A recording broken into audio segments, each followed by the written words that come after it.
am Kathy Riewer, and I am a sixth grade teacher at the Bertha Hewitt Elementary School. I have been at Bertha Hewitt for 40 years, and this is my 30th trip to Long Lake. Originally, I was very good friends with the teacher from Bertha Hewitt that really was instrumental in getting this going and coming, and he was very passionate about nature and educating kids 50 years ago. And when he was no longer able to go, I made a pact with myself that we needed to continue to go because it was important, not only for me, but for my kids and my grandkids. To understand nature, to be able to be in nature and enjoy it and know that you don't have to hole up in the wintertime. We've always chosen the winter season because we can get outside and ski and snowshoe, and I found this year that there's a lot of other things you can do in the middle of the winter. The tradition at Bertha Hewitt Elementary is historic. Our school has been coming to this establishment since the very, very beginning. When this was just an idea, our school was interested. And we became interested. We started bringing our kids, and we have generations of people in our community who have been here. Their kids have been here, and now their kids are coming. And whenever you talk about Long Lake, it is a memory that, the memory from Bertha Hewitt School, by far, Long Lake. My personal investment in this project that we do with Long Lake initially was to make sure that my 4 boys had this opportunity to be here and enjoy the things that I enjoyed as a teacher watching other students. When my kids got to 6th grade, they were all able to come up here, and I was able to come with them. I was able to talk my husband, who is also an instructor, to come up and enjoy the experience. And this year, when I was talking to my oldest son, who was here in 2000, he was telling me that his daughter was coming up here today, Wednesday, which is a crossover day for Long Lake. We came in on Monday, we leave today. My granddaughter's school came in today, and I was able to see her, talk to her, get her a sweatshirt, and I am just so excited that the tradition continues and that she is going to have that same awesome experience that I had the first time I came up here, that my boys had when they came up here, and now she's going to have that same experience, the same, put the compass in your hand and move the dial around. See the activity on the lake, the beavers, the scat in the woods, the lake, the shelters in the bog walk. All of those things have not changed, and that's what makes it so special to me. It's a place that I call home. It's really something that I feel good here. I just leave it to the naturalist, and I enjoy every second that we are here because I don't have to think about anything but the now, the peacefulness of nature. This experience is important to kids because I don't think we as parents or as adults take the time to stop and smell the roses, so to speak, and look at the things that we have, that there are a lot of places in this world have no idea what space is, what it looks like to sit next to a tree that's actually green, and the rocks and the hills, the sounds, just enjoying the things that are there. And no matter when you are in nature, you're going to experience something new. A great example, this year when I came here, I'd never heard the lake sing. And today, right before we left, as luck would have it, we were able to go out there and I could put my ear onto the ice and listen to the lake sing. And I've never done that before, and I'm old enough that I should have had that experience. And I think by getting kids here at an early age, 4th, 5th, 6th grade, and every child should have that opportunity to understand that nature is something that you can't replicate. It is the way it is because of some higher thing, and we need to embrace it and just enjoy it. This particular experience, bringing your students to Long Lake, is so worthwhile. And it's not only the outdoor type learning that goes on, which is priceless, but the experience of being able to work together with table mates, being able to work together with roommates, being able to work with adults who know more than you. That experience is so lifelong, because when we find our niche in life, we are going to have those opportunities where we're going to have to work with other people, and it will not just be a group of people we have for the rest of our lives. It'll be different people, and sometimes those experiences with our roommates, when we're exhausted, we're tired, we have no energy left, you really have to dig deep to try to maintain some kind of a energetic fun. And as teachers, we have to model that. We have to be able to say, no matter what, we're going to do this. You don't have to pay me. You don't have to come with me. I'm going to do this, and I'm going to do whatever I can muster up to get people on board to make it happen for us, whether it's local hunting groups or communities or counties or whatever it is. Just get out there, advocate for the kids so that they can experience these things that you cannot read in a book. You cannot even put together in a textbook of any kind of curriculum. You can't duplicate it, you can't replicate it. You have to be here and experience this. The orienteering race is a perfect example of a performance assessment. If you're not listening, if you're not paying attention to the instructions, you are lost. And you know what? It's okay. They've got people here that are always willing to help. They're available to ask questions. And I think it's important for us to realize that we don't have to be able to do everything. We don't have to know everything.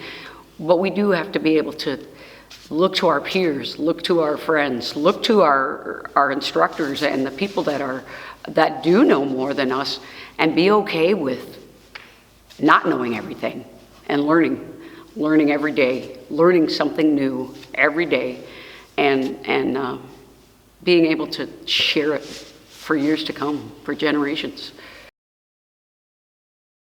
If we look at this experience and what it entails for an instructor, it is a year-long activity. I mean, it's something you think about all year long, because one, it's exciting. It's something that no matter how many times you come here, it's going to be different. And you can do the same thing 30 times, and the experience is still different. And you can't really plan for that. You can't find that in a book. You get your parents together and you get them excited. You tell them, hey, we are going to do this. We are going to be gone for 3 days, 2 nights, overnight, in the woods with some 6th graders in a hotel that doesn't have a pool or TV. And there's not going to be any electronics. And your kids are going to survive, and they're going to love it. And I think for people to spend the 3 days here and unplug from the computer, the electronics, the phones, all of those things that take our mind in 100 different directions, to come here and be able to just focus on, oh my gosh, it's cold out here, or look at that, look at the beaver lodge. Even if you don't see the animal, to be in the same space as nature is just priceless. You gotta enjoy that. And even the amount of time you work with I've been working with Long Lake for many years. We do most of our work through communication on the phone, or through our emails and spreadsheets and Google Documents. It's very simple, and Finding the funding is there if you want it. You do have to commit to a few days away from your family. But if you think about your own family, even if you don't have a family, hopefully somebody will do that for your kids. They'll take the time to say, hey, this is important enough for us to do forever, and hopefully my kids have the opportunity to enjoy it. My nieces and nephews, my grandkids, the kids that live across the street, so that it can continue, and so that when I talk to a student from my school, and I talk to a kid from Minnetonka, or I talk to a kid from the northern border, we can all have a connection to nature, connection to what's important, and what are we going to do to make sure that it's here for me, the rest of my life, for the rest of my kids' lives, for my grandkids' lives, and their kids, and kids after that. But if we don't educate our kids, if we don't take those 3 short days and do it, it could be lost.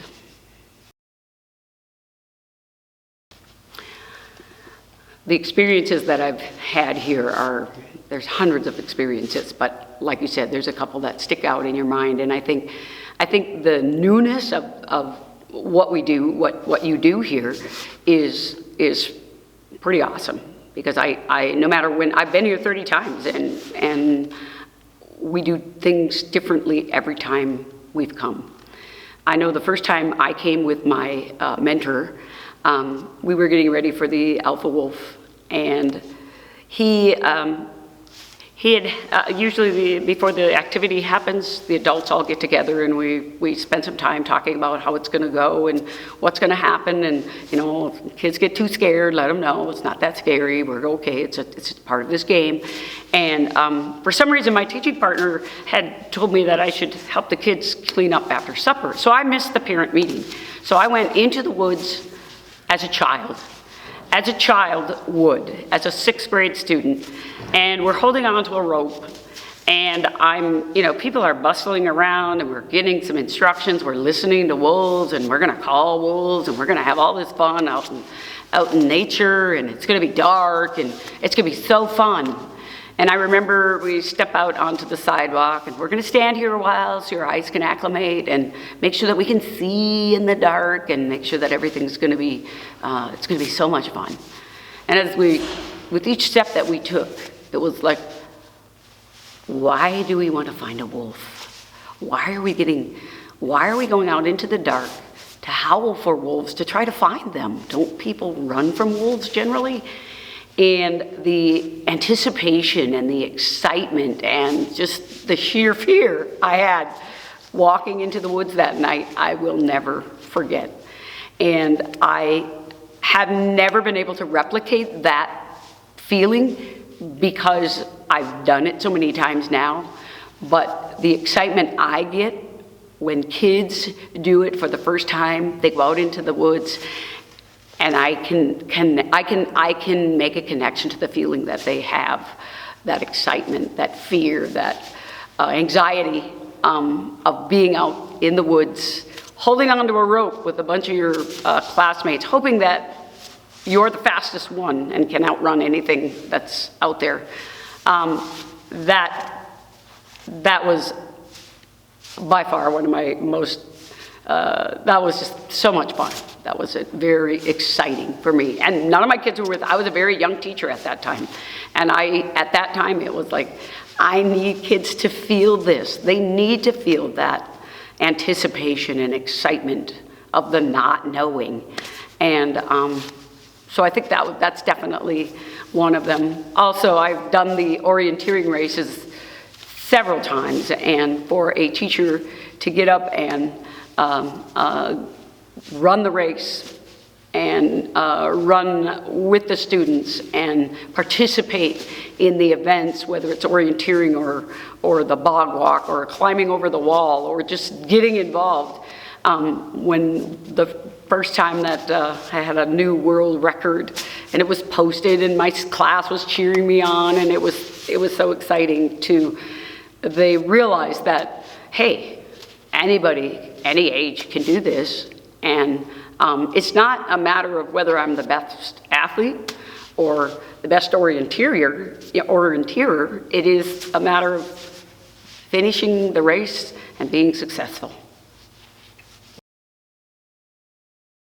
If you're going to get out and teach kids to learn how to live in this world and be successful, we've got to give them the tools to get started and to understand that it takes all of us to make this a place where we can live forever and enjoy the beautiful things and take moments and just embrace them. I can't imagine not having the experience that I've had the last 30 years, and I hope that someday that someone calls and says, hey, can you help us out? We're trying to get started. And I would volunteer in a minute because it is that important. It's important.